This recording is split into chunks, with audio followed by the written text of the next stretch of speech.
O Senhor esteja convosco. Ele está no meio de nós. Anúncio da boa nova de nosso Senhor Jesus Cristo, segundo Lucas. Glória a vós, Senhor. Aconteceu que Jesus estava rezando num lugar retirado e os discípulos estavam com ele. Então Jesus perguntou-lhes: quem diz o povo que eu sou? Eles responderam: uns dizem que é João Batista, outros que és Elias, mas outros que és algum dos antigos profetas que ressuscitou. Mas Jesus perguntou: e vós? Quem dizeis que eu sou? Pedro respondeu: o Cristo de Deus. Mas Jesus proibiu-lhes severamente que contassem isso a alguém e acrescentou: o Filho do Homem deve sofrer muito, ser rejeitado pelos anciãos, pelos sumos sacerdotes e doutores da lei, deve ser morto e ressuscitar no terceiro dia. Palavra da salvação. Glória a vós, Senhor. As palavras do Santo Evangelho perdoem os nossos pecados. Pode sentar um pouquinho. Mesmo com tosse, eu vou falar. Minha tosse não vai conseguir vencer, não. Está fazendo tossir para não falar, eu vou falar do mesmo jeito. Esta pergunta que Jesus faz no Evangelho é uma pergunta intrigante, né? Cutuca a gente. Quem dizem os homens ser o Filho do Homem? A resposta dos discípulos era segundo a resposta do tetrarca Herodes, que a gente viu ontem, lembra? Que Herodes achou que era João Batista que tinha ressuscitado dos mortos. Herodes mandou matar João Batista. E, ouvindo Jesus, eles pensavam que era João Batista que tinha ressuscitado para atormentar ele. E aí Jesus está, interessante a expressão do Evangelho, Jesus está rezando num lugar retirado. E na oração Jesus pergunta: quem dizem os homens ser o Filho do Homem? Notem que Jesus não se contenta com a resposta que tem os outros, aqueles que não o seguem, aqueles que não são discípulos dele. Mas Jesus se interessa com a resposta dos seus discípulos. E vós, quem dizeis que eu sou? E vós, quem dizeis que eu sou? Pedro responde, em nome de todos, como sempre é Pedro quem responde: tu és o Cristo de Deus. Tu és o Cristo de Deus. E aqui, os dois santos que nós celebramos hoje, né, dois porque celebramos São Vicente, é dia 27, o dia dele, mas nós precisamos antecipar por conta das festas também de São Miguel Arcanjo, que celebraremos no início da semana. E celebramos São Padre Pio de Pietrelcina, um sacerdote extraordinário. Que a gente... É impressionante porque, como dizia domingo, comentando as chagas de São Francisco, eu digo também comentando a vida de São Padre Pio, é impressionante como que nos nossos dias, existe uma, eu vou usar, tendência muito forte de esvaziar o extraordinário na vida dos santos. Né? E porque se esvazia o extraordinário na vida dos santos, a gente conhece da vida dos santos aquilo que as pessoas dizem, aquilo que as pessoas falam, aquilo que está na internet, e por isso a gente conhece muito pouco da vida dos santos. Porque na maioria das vezes, como apresentam os santos na internet, é uma visão romanceada e quase não tem nada a ver com a vida do santo.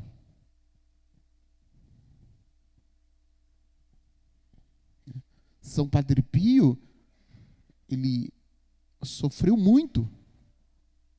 Sofreu perseguições até mesmo da própria igreja.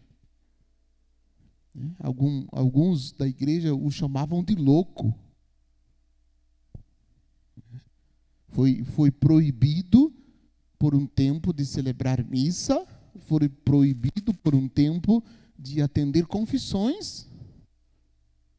Imagine, proibir um padre de rezar missa e de atender confissões. Eu me orientei com um bispo e ele disse para mim que quando um bispo quer punir um padre, a primeira coisa que o bispo faz é tirar dele a possibilidade de celebrar a missa. A primeira coisa que o bispo faz é tirar dele a possibilidade de celebrar a missa. E Padre Pio foi por muito tempo proibido, impedido de celebrar a missa. Sobretudo depois que ele recebeu no seu corpo as chagas de Nosso Senhor. É o único padre a receber os estigmas de Nosso Senhor. Existem muitas histórias dos santos que receberam os estigmas de Nosso Senhor, mas ou eram religiosos, né, ou eram até mesmo leigos. Existem alguns leigos que receberam também, que não eram nem religiosos, e receberam a chaga de Nosso Senhor como sinal de amor. Mas sacerdote na história da igreja, só Padre Pio. Só Padre Pio. E aí, uma coisa impressionante da vida de Padre Pio, depois de todo o sofrimento que ele passa, o Monsenhor pergunta para ele quem ele é. Ele responde duas frases que é muito intrigante. Ele diz: eu sou um mistério para mim mesmo. A primeira frase que ele diz: eu sou um mistério para mim mesmo. Nem eu sei quem eu sou, porque sou um mistério para mim mesmo. E no final, agradecendo a Jesus por tudo que ele viveu, por todo o sofrimento que ele viveu, ele usa a expressão de Paulo: na verdade, Cristo viveu em mim, Cristo veio viver em mim o tempo todo. Era Cristo que vivia em mim, era Cristo que sofria em mim, era Cristo que amava em mim, era Cristo em mim o tempo todo.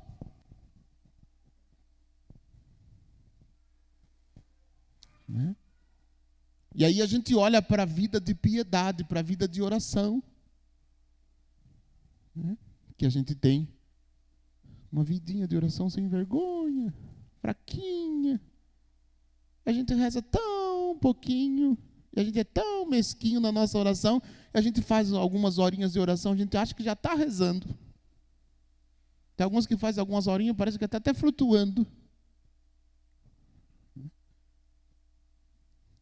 Mas quando chega o sofrimento, quando chega a perseguição, quando chega o desconforto por conta daquilo que nós rezamos, a gente reclama: ai, Deus se esqueceu de mim, Deus me abandonou, ai, meu Jesus amado, eu vou na missa, eu rezo o terço, eu vou na missa todo dia, todo domingo, e eu estou sofrendo tanto, não vou mais.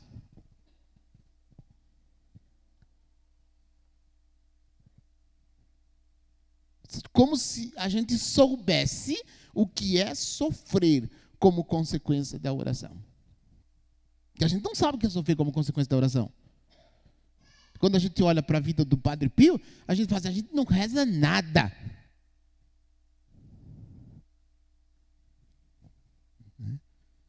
E aí, de contrapartida, o amor com que Padre Pio tinha para com Nosso Senhor, é impressionante a maneira como ele olha para Jesus durante a consagração. Não sei se vocês tiveram a oportunidade de ver o filme do Padre Pio. Vocês preferem assistir Pantanal, ver aquela mulher se transformar em onça lá, do que assistir Vida de Santo? Coisa feia, horrorosa, né? É ou não é? Ele fala que não é, mas vocês assistem também. Eu assisti ontem a cena da mulher se transformando em onça lá. Deus o livre e guarde, coisa feia, medonha. Mas tem gente que prefere assistir isso do que assistir a vida do Padre Pio. Porque o filme de Padre Pio é mais de 3 horas, né? Então é mais fácil assistir novela, né? É mais rápido. Aí a gente fica com a vida, com a vida dos santos daquilo que a gente ouve por aí. A gente não se interessa, a gente não busca, como católico, conhecer a vida dos santos. E eu digo, comentando do Padre Pio, para a gente perceber, gente, o quanto que esse homem amava Jesus. Quando ele celebrava a missa, o jeito que ele olha para Jesus na consagração, né, de uma forma totalmente desconcertante, apaixonado por Jesus. Né? E às vezes a gente participa da missa, na hora do mistério eucarístico acontecendo aqui no altar, a gente está tão distraído, a gente está pensando em um monte de coisa, a gente até se ajoelha, mas se ajoelha porque vê todo mundo se ajoelhar, ou porque escuta o coroinha, o ministro tocar o sino, você agora é hora de ajoelhar, todo mundo se ajoelha. Mas se ajoelha porque todo mundo se ajoelhou. Muitas vezes não temos consciência, não tomamos consciência de que quem é que de verdade está diante dos nossos olhos. Deus nosso Senhor está se fazendo no mistério do pão e do vinho. Sabe aquele momento que o Padre pede o Espírito Santo sobre o pão e o vinho? Ah, se a gente pudesse ver com os nossos olhos o que de fato acontece ali naquela hora. Ou a gente morreria, ou nunca mais a gente iria participar da missa do mesmo jeito. E é a graça que Deus nos concede. Não existe milagre maior do que esse. Sabe aquela história que eu falei? Se existisse aqui na cidade do Porto Feliz, num bairro distante, lá no Glória, na capelinha, no meio do mato lá, existisse aqui um único padre que rezasse uma missa por domingo, não tivesse missa aqui, não tivesse missa na Mãe dos Homens, não tivesse missa lá na São João Batista, não tivesse missa em lugar nenhum na cidade, se eu tivesse uma missa lá, de um padre idoso, gago, cego, surdo, a gente soubesse de um padre que está rezando missa lá, o único padre da cidade vai dizer, eu não vou na missa não, eu não entendo nada que o padre fala lá, ele é gagá, ele é surdo e ainda por cima é cego, não vou na missa, eu ficava em casa. Muitos de nós iríamos fazer isso, ou não? Porque a gente escolhe o padre que a gente quer para participar da missa. É padre fulano que vai celebrar. Quando pergunta na novena, que padre que vem celebrar a novena? É padre. Mas se não for padre fulano, eu não vou. Então fica em casa dormindo. Que dormir é melhor do que ir na missa, então fica dormindo. Você não entendeu ainda qual é o valor da Santa Missa? Olha a vida dos santos, olha a vida de Padre Pio, você vai entender. Pronto, eu preciso falar de São Vicente também, né? Senão São Vicente fica com inveja.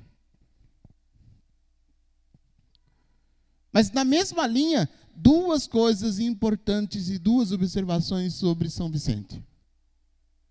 São Vicente viveu duas vocações e duas missões que muitas vezes a gente desconhece. A primeira é a missão que o próprio Deus confiou a ele de evangelizar as pessoas da zona rural. Os trabalhadores, os agricultores, os lavradores. Ele tinha como missão evangelizar. E o que é evangelizar? Quando se fala de evangelizar, o que significa? O que você entende como evangelizar? Evangelizar é falar de Jesus. Evangelizar é falar de Jesus. É tornar Jesus conhecido. Nós temos na nossa paróquia uma zona rural bem vasta, bem grande. De modo que são 7 comunidades que a gente tem no território urbano, que seja dentro da cidade, 7 comunidades, de 32.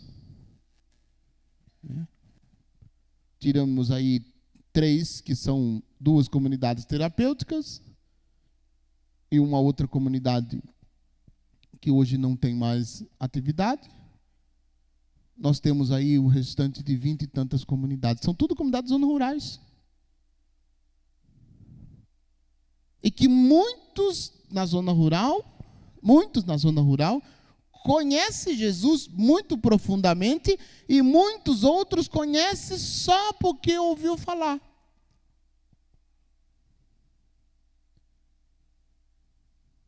Né? Mas porque muitos de nós não seguimos, não fazemos também de nós a missão de São Vicente, de evangelizar, de falar Jesus, de falar de Jesus para eles lá. De mostrar um rosto de Jesus, um rosto pobre, como dizia São Vicente, um rosto acolhedor, mas de um Jesus que ama e que é capaz de mudar a nossa vida. Essa era uma das vocações dele, de São Vicente. Antes mesmo das obras de caridade que ele fundou um monte. Para ajudar, né, a cuidar daqueles que passavam fome. Inclusive aqueles que iam pedir comida nos palácios do rei, né? Que ninguém poderia passar fome, porque somos todos seguidores de Jesus, e sendo todos seguidores de Jesus, se o outro passa fome, é porque eu não estou vivendo a minha missão. Não sou eu que estou falando, são palavras de São Vicente. Se tem alguém passando fome, é porque o cristão não assumiu a sua missão. Se alguém passando necessidade, é porque o cristão não levou Jesus para ele. Já que para levar Jesus também era preciso levar o alimento material. E uma outra coisa que me chamou a atenção, e eu já falei isso em outras vezes, é que ele também tinha uma preocupação enorme para com a formação dos sacerdotes. Ele se reunia com um grupo de sacerdotes todas as terças-feiras para meditar na palavra de Deus e para rezar e para ensinar nas suas pregações algumas coisas sobre a vida espiritual para os sacerdotes. Então ele evangelizava falando das coisas de Deus para os camponeses na zona rural e também evangelizava falando para os padres, rezando com os padres, ensinando a vida de oração, levando os padres a ter uma vida de intimidade com nosso Senhor e amar nosso Senhor verdadeiramente. Então é uma vida encantadora. A gente procurar estudar, se a gente procurar ler a vida dos santos, a gente vai encontrar inspirações e tesouros para a nossa vida. A gente precisa sair dessa, desculpa, entre aspas, preguiça que a gente tem de ler. Né? Porque pensa num povo preguiçoso para ler, povo brasileiro. O povo brasileiro não gosta de ler, não, gente, não lê. A gente não se instrui, a gente fica com aquilo que os outros falam, aquilo com o que os outros dizem na internet, nos YouTubes da vida. E muitas vezes são coisas contestáveis, né? Contestadas pela própria igreja, e a gente acaba colocando aquilo como verdade, e a gente não vai nem procurar saber se de fato é daquele jeito. Né? Aí a gente recebe aquela turma que vem de domingo na porta da casa da gente com a Bíblia na mão. Já receberam na casa de vocês? Agora estão fazendo por telefone. Ele liga para você. Posso falar um pouquinho da Bíblia com você? Eu falei, pode. Ontem dei uma saída, fui numa reunião à tarde. E já fiquei por lá e fui para rezar uma missa lá em Votorantim. Aí, de repente, toca o meu telefone, o celular. Olhei o número, nunca vi aquele número. Falei assim, quem será que está ligando? Eu vou atender. Atendi. Posso falar um pouquinho da Bíblia? Falei, pode. Eu gostaria de falar um pouquinho com o senhor sobre a pessoa de Maria. A obra extraordinária que ela fez. Aí eu deixei de falar, falou um pouquinho. Aí ele falou umas bobagens lá, eu contestei e falei assim, opa, pera lá, tem uma coisa errada aí. Falei assim, o que Deus realizou nela não é só extraordinário, como você está dizendo, de fato é extraordinário, mas tem muito mais do que extraordinário, porque ela, de todos, ele citou Moisés, citou Abraão, citou um monte de personagens da Sagrada Escritura, falando das coisas que Deus fez na vida deles. Eu falei assim, esses que você citou, de fato Deus fez muita coisa na vida dele, mas na vida dela, Deus habitou no ventre bendito dela. E é este o grande mistério da encarnação que nós cristãos católicos professamos com muita alegria, porque sabemos que este é o princípio de tudo. Se não fosse isso, nós não conheceríamos a salvação. Aí o moço falou assim, moço, desculpe, foi engano, desligou o telefone. Eu falei, mas eu também queria fazer um pouquinho de evangelizar por telefone. Ele não quis. Só porque eu falei que nós acreditamos num Deus que se fez carne no ventre bendito da Virgem Maria, ele desligou o telefone no meu Zoom. Eu falei, que pessoa, né, não sabe nem brincar mais. Né? Mas eu, né, fiz isso com alegria porque sabia. Né? E muitos de nós, a gente fica envergonhado, a gente não sabe o que falar. Se alguém... ou a gente fala que não tem tempo, né, ou aquela desculpa que a gente sempre dava quando vinha na porta da casa, a gente estou com o feijão no fogo, né? Dá licença, moço, senão vai queimar meu feijão, né? Só para a pessoa se tocar e viu, né? Mas precisa conhecer, gente, precisa estudar, precisa ler, para crescer, porque senão Jesus nosso Senhor faz para vocês esta pergunta que fez para os discípulos: quem é Jesus para você? Você pode dizer a resposta que deram os outros: Jesus é isso, Jesus é aquilo, Jesus é aquilo, Jesus é aquilo outro. Tudo bem, uma resposta até inteligente. Mas e você? O que você tem para dizer sobre Jesus?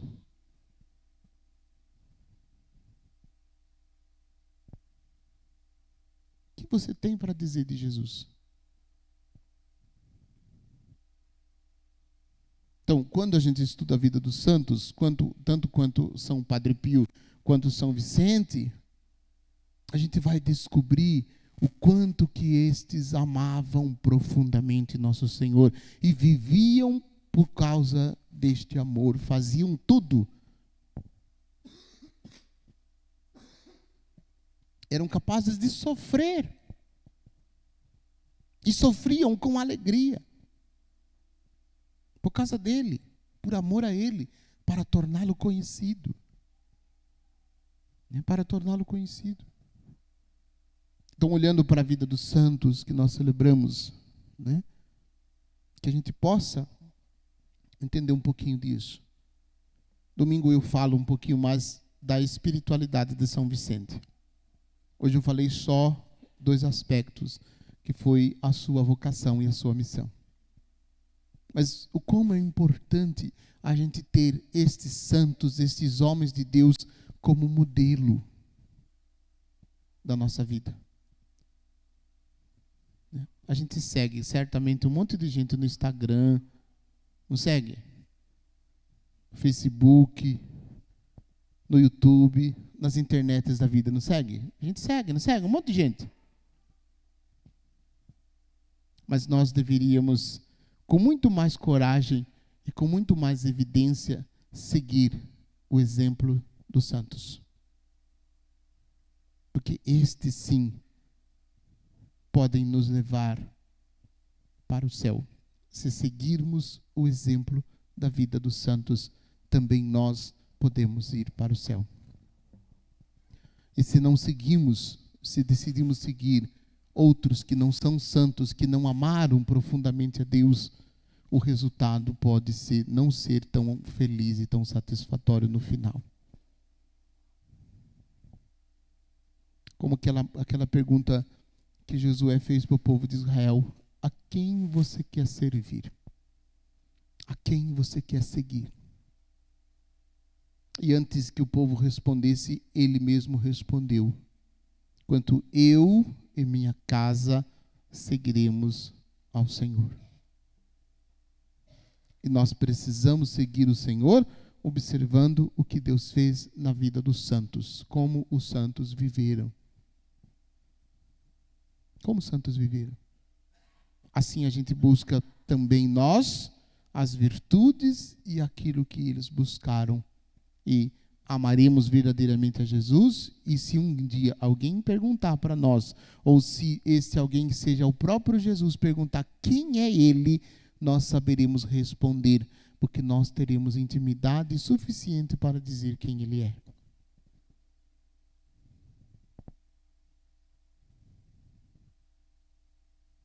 E sem esta intimidade, a gente vai repetir o que os outros disseram.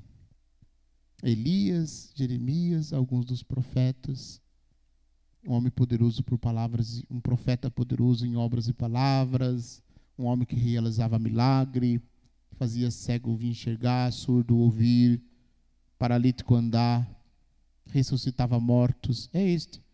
A gente vai repetir. Tudo isso ele fez. Mas quem ele é? Para cada um de nós.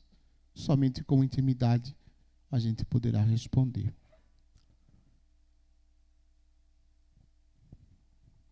Observando a vida do santo, busquemos amar mais profundamente a Jesus, nosso Senhor.